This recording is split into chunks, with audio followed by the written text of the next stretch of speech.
students, today I will solve a question related to the consignment accounting.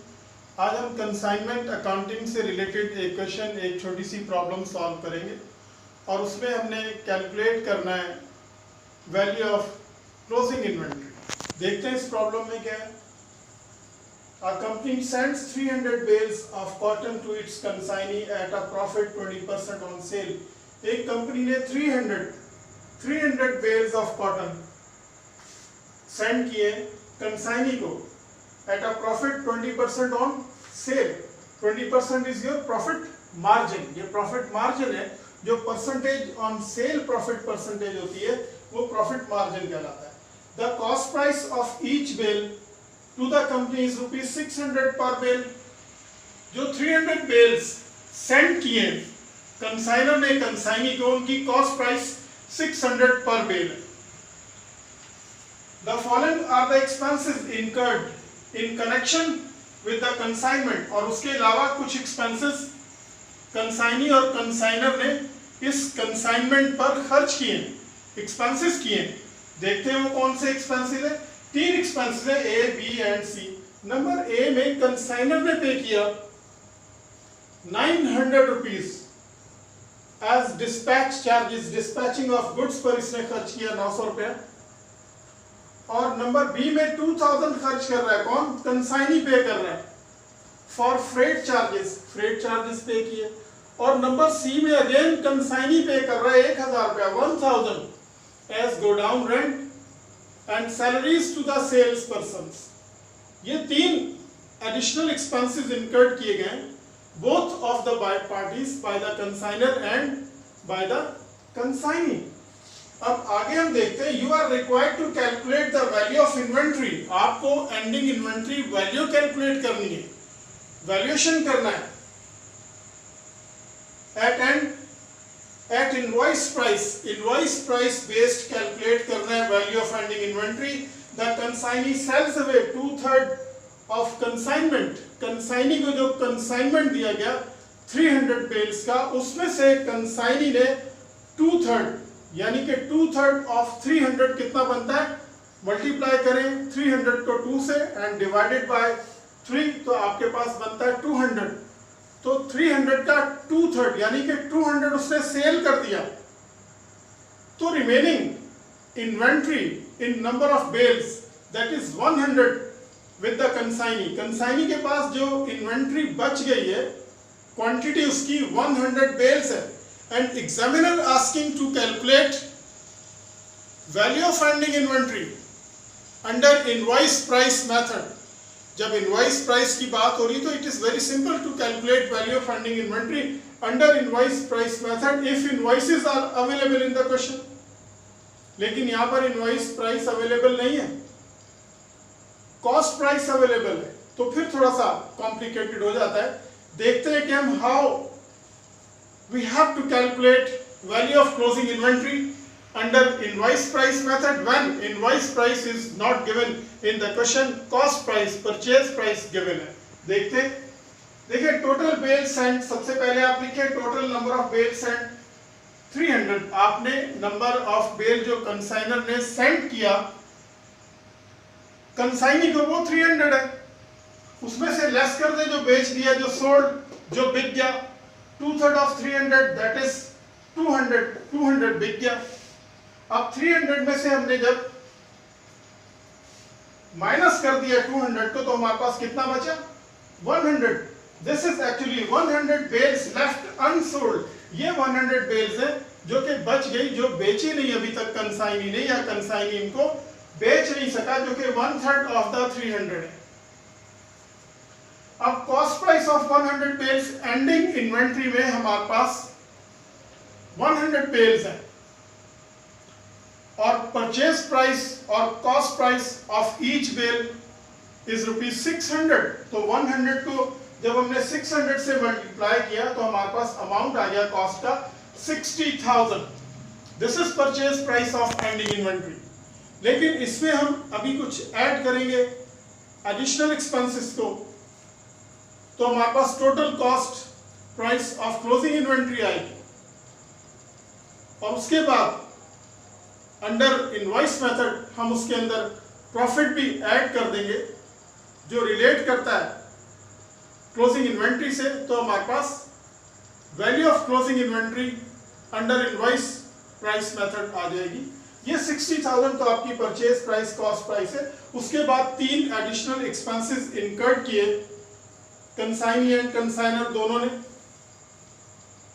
Consignor ने 900 पे किया for dispatch charges, consignee ने 2000 pay किया as freight charges और consignee ने 1000 pay किया as godown rent and salaries to their salesman. इन 3 expenses में से being an student you have to make difference between direct expenses and indirect expenses. तो direct expenses यहां पर 2 हैं। एक expenses incurred by the consignor 900 on dispatch और दूसरा expenses incurred by the consignee as freight charges और जो तीसरा एक्सपेंस है 1000 incurred by the consignee as godown rent and salaries to the sales people, ये आपका इनडायरेक्ट है। तो जो डायरेक्ट एक्सपेंसेस है these expenses also will be included in the cost of closing inventory। तो अब अगर हम ये देखें टोटल एक्सपेंसेस हमारे पास जो डायरेक्ट एक्सपेंसेस हैं, डायरेक्ट एक्सपेंसेस हमारे टोटल हुए 2900। इसका जब हमने 1/3 कैलकुलेट किया तो आया 967। 60,000 में हमने 967 को प्लस कर दिया तो ये हो गया 60,967। अगर एग्जामिनर हमसे बोलता calculate the value of ending inventory under cost method तो यहां तक हमारा क्वेश्चन कंप्लीट हो गया था। But examiner is asking about to calculate value of ending inventory under invoice method, तो फिर इस कॉस्ट में आपको ऐड करना पड़ेगा प्रॉफिट। देखिए आप हमारे पास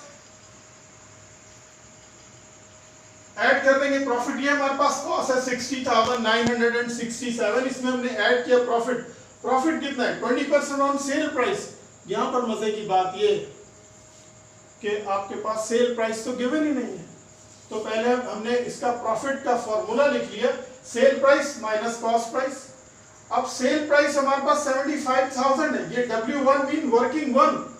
कॉस्ट प्राइस 60,000 कैसे आई, 100 पेयर्स मल्टीप्लाई 600 तो 60,000 कॉस्ट प्राइस आ गई। वेरी सिंपल, ये पीछे हमने कैलकुलेट किया हुआ है, इस 60,967 में इंक्लूडेड है। और ये 75,000 सेल्स प्राइस कैसे आई, हमने वर्किंग वन बनाया सेल्स प्राइस। ये जो 60,000 एंडिंग इन्वेंट्री की जो कॉस्ट है 60,000 हमने जब सेल किया, अगर आप नंबर 1 स्लाइड पर जाएं वापस तो यहां पर आप देखिए नंबर 1 स्लाइड पर a company sent 300 bales of cotton to its consignee at profit 20% on sale। तो हमारे पास सेल प्राइस तो गिवन नहीं है। अब वापस आए आप अपनी वर्किंग के लिए, यहां पर सेल प्राइस तो गिवन नहीं, कॉस्ट प्राइस गिवन है। तो इसका मतलब ये है जब कॉस्ट गिवन है सेल प्राइस गिवन नहीं है और 20% प्रॉफिट ऑन सेल प्राइस है, तो इसका मतलब ये है कि कॉस्ट 80% है और प्रॉफिट 20% है, तो 100% सेल हो गई हमारे पास। सेल प्राइस 100% हो गई। जब सेल प्राइस 100% हो गई तो उसमें 20% प्रॉफिट है, तो इसका मतलब ये कि 80% कॉस्ट है। तो ये हमारे पास जो कॉस्ट है 60,000, ये 80% है। इसको जब हम 100% पर ले जाएंगे तो सेल प्राइस आ जाएगी। इस 80,000 को हमने मल्टीप्लाई 100 से किया, 60,000 को हमने मल्टीप्लाई 100 से किया, डिवाइड 80 पर किया, तो हमारे पास अमाउंट आई 75,000। This is our sales price of closing inventory. जो हमारे पास माल बचा हुआ पड़ा है 100 यूनिट्स, एक यूनिट 100 बेल्स, एक बेल 600 की, तो ये हो गया 60,000 आपकी कॉस्ट प्राइस है। This is actually 80% of the sales. अगर सेल्स की बात करें तो वो 100% है, वट एवर अमाउंट। तो 80% कॉस्ट है, 20%। अब ये हम 20% आपका प्रॉफिट है तो सेल आ गई। अब ये कॉस्ट है, इसको आप अगर 100% पर ले जाएं, 100% पर, तो आपके पास जो अमाउंट आएगा वो सेल्स प्राइस का आएगा। अब 100% पर हमने मल्टीप्लाई 100 किया और ये था कितना 80%, 80 पर डिवाइड किया, हमारे पास सेल प्राइस आ गई, दैट इज 75,000। हमने इस फॉर्मूले में लिखा आपके पास जो sale price minus cost price, profit calculate करने का।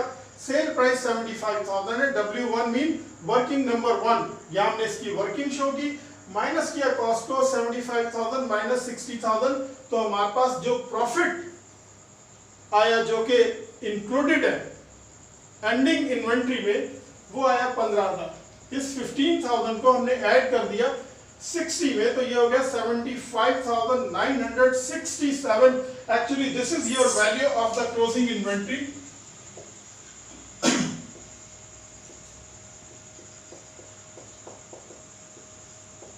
Value of closing inventory under invoice price method. इसमें सबसे इंपॉर्टेंट बात ये थी कि आपके पास कॉस्ट प्राइस गिवन है और इनवॉइस प्राइस गिवन नहीं है।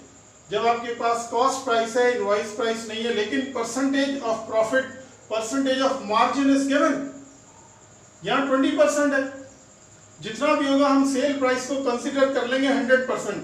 अगर फॉर एग्जांपल प्रॉफिट मार्जिन 30% होता तो हमारी जो एंडिंग इन्वेंट्री है 60,000 कॉस्ट है, इसको मल्टीप्लाई 100 से डिवाइड 70 पे कर देते। अगर 30% मार्जिन है तो इसका मतलब है 70% कॉस्ट है। अगर ये 40% होता, प्रॉफिट मार्जिन 40% होता, तो इनवॉइस प्राइस कैलकुलेट करने के लिए हम अपनी कॉस्ट को मल्टीप्लाई 100 करते और डिवाइड 60 कर देते, क्योंकि 40% मार्जिन है तो 60% कॉस्ट है। लेकिन हमारे केस में 20% मार्जिन है, तो इसका मतलब है कॉस्ट 80% है। तो हमने क्या किया, टू कैलकुलेट इनवॉइस प्राइस हमने अपनी कॉस्ट को मल्टीप्लाई 100 डिवाइड बाय 80 किया, हमारे पास इनवॉइस प्राइस आ गई 75,000।